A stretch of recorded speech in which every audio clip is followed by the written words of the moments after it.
So let's do the demo part of the Amazon Redshift. Here search for Amazon Redshift. Yeah, go for that.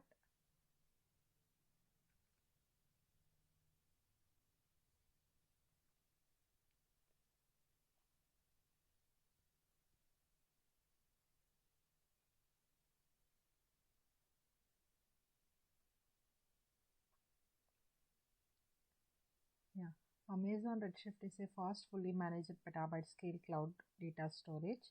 So it's a data warehouse. We can store the large volume of data here. So here we can see to get insight from data in seconds without managing the data warehouse infrastructure. The Redshift serverless customer received $300 credit to use in their account. So just go here. So here we can see there is a cluster. So here we need to create a cluster. So before creating cluster, we need to create the subnets. So subnet, yeah, go to configuration. Here see subnet groups. So why we need to create a subnet group? Because a subnet group defines a set of subnets which your VPCs that are used to deploy your Redshift clusters. So these subnets are in the different availability zones to ensure the high availability and fall or role answers. So why it needed a network isolation, and a subnet group ensure that your Redshift cluster is deployed in a specific subnet. The specific subnet group ensures that your Redshift cluster is deployed in a specific subnet. It allows you to control the network traffic and ensure the proper isolation with your VPCs. So by distributing your Redshift needs across multiple availability zones within the subnet group, you can improve the fault tolerance and the availability of your cluster. So if any case in the one availability zone fails, the other availability zone can be continue operating by using the subnet groups. So you can ensure that your Redshift cluster is only accessible from your VPC or connected network, protecting it from the external exposure. So that's why we need to create the subnet groups in the cluster. So if in case we don't have to create a subnet group, in case any cluster should be failed, we don't use or continue the Redshift. So in the subnet group helps to one availability zone fails, the other availability zone can be continued the operating by using the subnet groups. So click on create cluster subnet group. So I take the name as cluster subnet group 1. Give the description, the same thing I will give. And the VPC. So here I'm selecting the default VPC. Add all the subnet for this VPC. So here I choose the availability zone. So AP South 1E. The subnet is, so click on add subnet and choose 1B availability zone. The subnet take, yeah, the two zones would be created. Then click on the cluster subnet groups.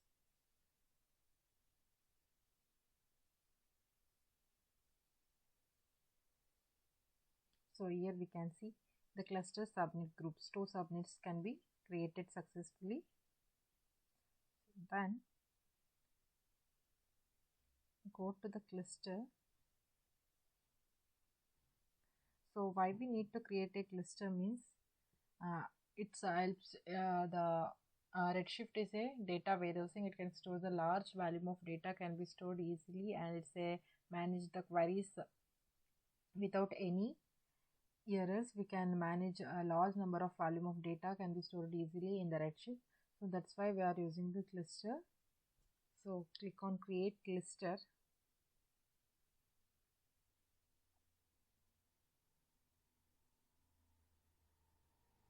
So in the cluster there is a cluster identifier where we can give the name.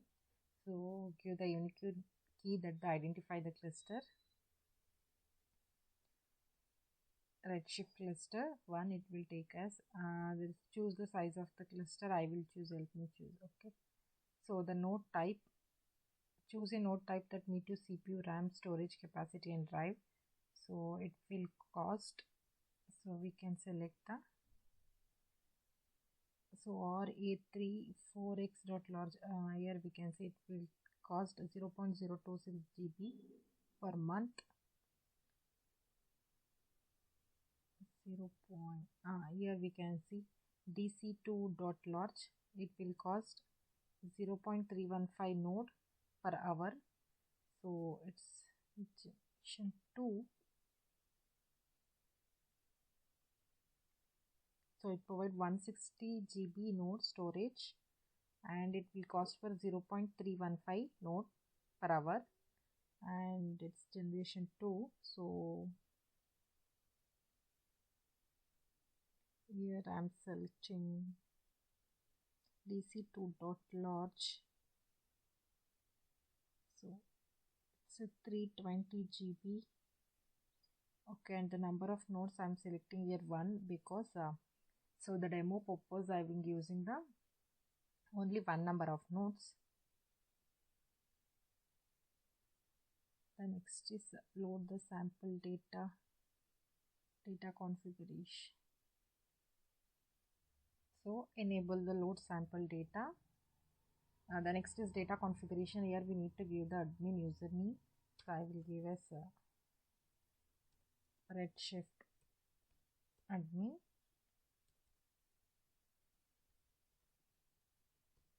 Right, then there is a admin password. So admin password can be given as manage the admin credential in AWS Secret Manager. Otherwise we can customize, generate a password or manually add the admin password. I will give us manually add the admin password.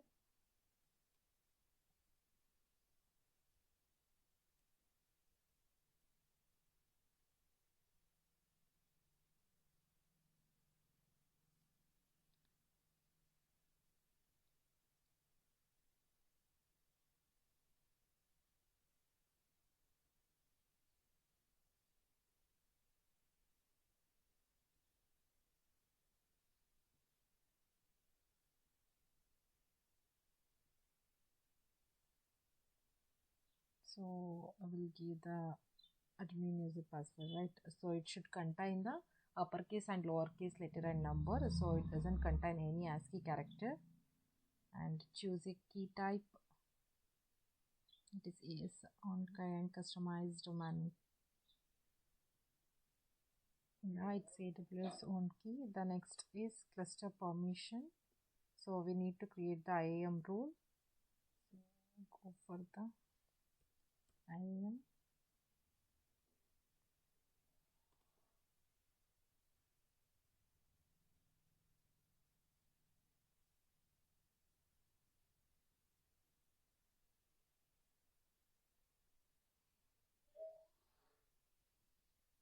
So here we need to create role. So click on create role. Service use case I am selecting as Redshift.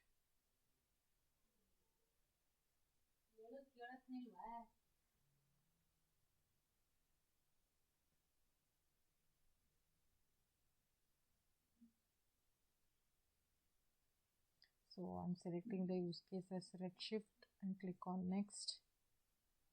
So here we need to give the permission, right?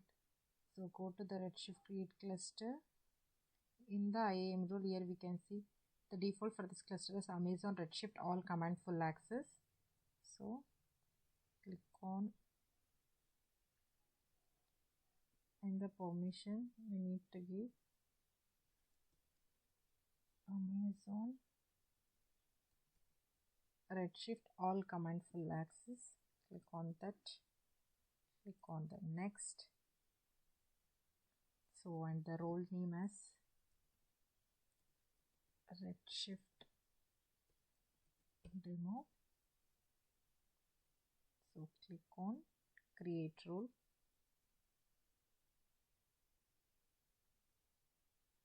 So the Redshift demo role is created successfully.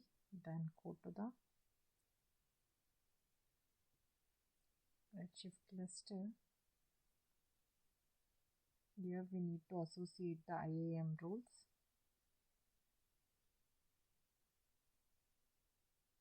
Find IAM rule, that is Redshift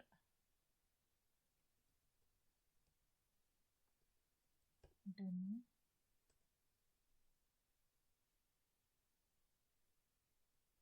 So here we didn't get the IAM role, right? Just refresh once, cancel, refresh this.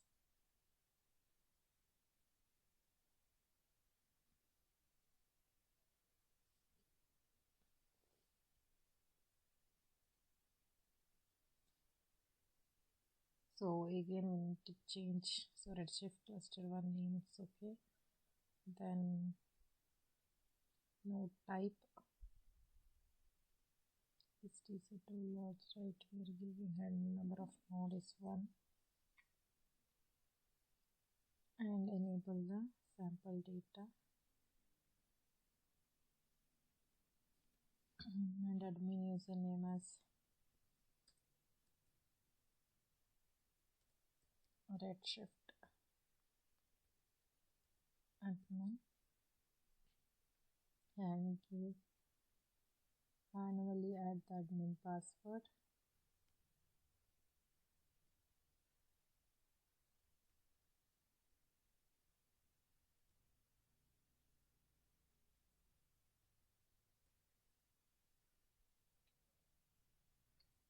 And then now click on associate IAM role. So here see Redshift demo, select this and click on associate the IAM role. So IAM role is associated. Then additional configuration, use defaults, disable this. Go to network and security. Here we will see the VPC is a default one, so okay. The next is security group. It select the default security group, right? So we need to change. So here security group also take as default, right? So what we do is go to security group.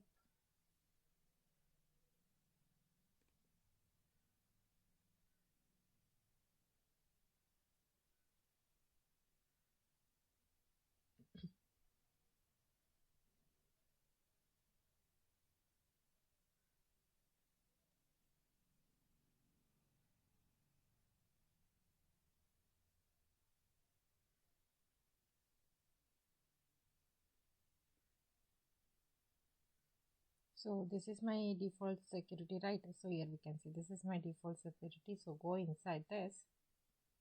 So here edit the inbound rules. So here click on add rule.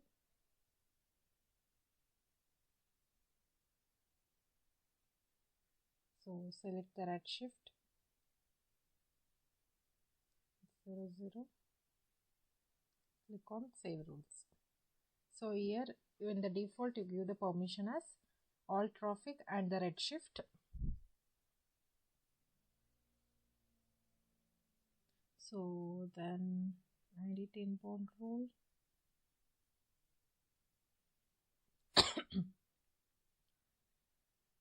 Give traffic as HTTP also.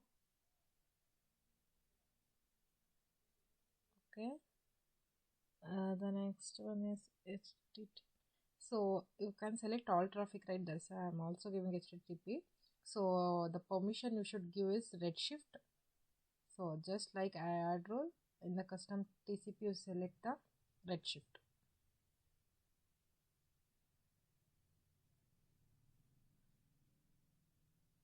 So then save the rules. So this is how you give the permission to the security group. Then go to the Redshift. So here your security group you will give the permission to Redshift, right? So select default one. The next is cluster subnet group 1. You select the cluster subnet group 1 you have selected. So the next is available. So then select the availability zones. Then go to database configuration. Yeah, it's take day one database portrait, maintenance, monitoring, backup.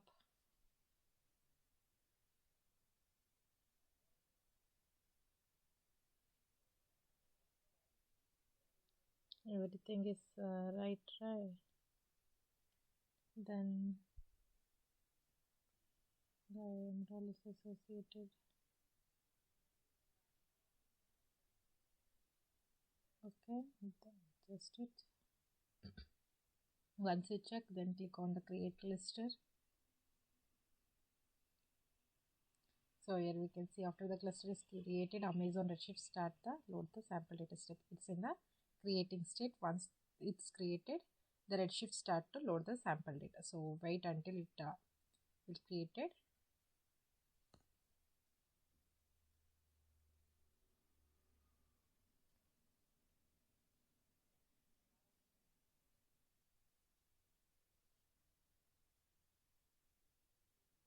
So here we see it's available now. So the cluster is created, it's available now, right? So go inside this cluster. So here we can see it contains the cluster identifier information, domain name, status, and the day node type. So you're creating only number one node, right? So the date is created and the time when we creating the cluster. So it contains all the details. So here what we need to do is there is a option like query data. So click on this. There is a two option. One is query in query editor. In the query editor V2. So go to query editor V2.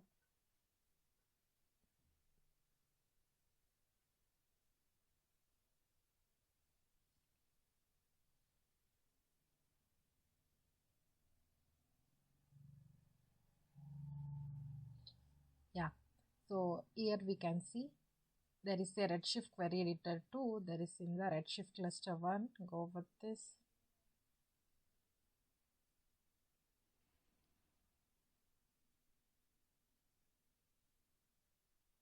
So it's contact our administrator. Okay. So here we can see there is a Redshift cluster 1. So this is we creating. So click on this. So here the database could not be listed. We are facing the issues. So we need to connect this.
So here the database couldn't be listed. Here we facing the issues. So no worries about that. So once you solve the issue, you just click on this and here we get the list of the queries. In the queries you can get the click on create cluster. So when we creating cluster, here we get the sample creating data, and once we getting the data, just run this and here we get the outputs. So once the issue has been solved, I will make a video and upload this. So this is all about the AWS Redshift. Wow, we're creating the data and creating the clusters and using the clusters. We need to connect the databases and how to create subnet groups. like that. So this is all about the redshifts. So this is all about the redshift. Thank you.